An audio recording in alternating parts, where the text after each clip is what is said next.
Sino ba ang mga in charge? Probably mga commissioners natin. Yes, thank you for that question. We are happy to announce that we have a new commissioner, no? Attorney Rico Quicho. No, si Attorney Rico Quicho is not really new in the field of sports because he is also the chairman of Philippine Cheer Union.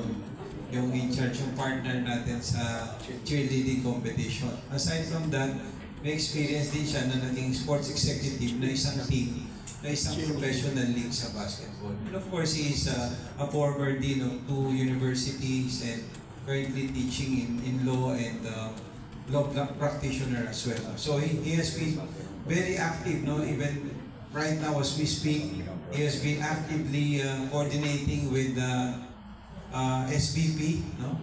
So nakikipag-usap siya sa SBP at maganda yung kanyang vision para sa season 101.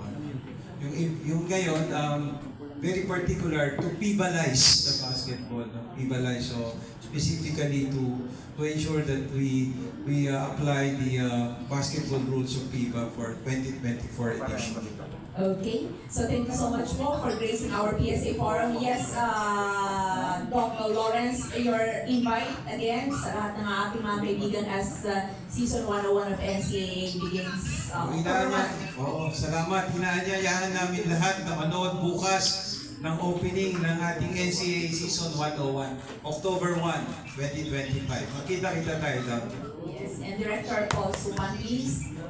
Kami po ang dapat magpasalamat sa inyo kasi binigyan niyo po kami ng pagkakataon makapagsalita po rito and to talk about the plans of the NCAA and the opportunity to invite everyone to watch not only the opening day which will begin tomorrow but also the whole season from day 1 of basketball to the turnover ceremonies and crowning of overall champions. So isang buong taon po ito, 365 days of interscholastic sports action. Samahan niyo po kami.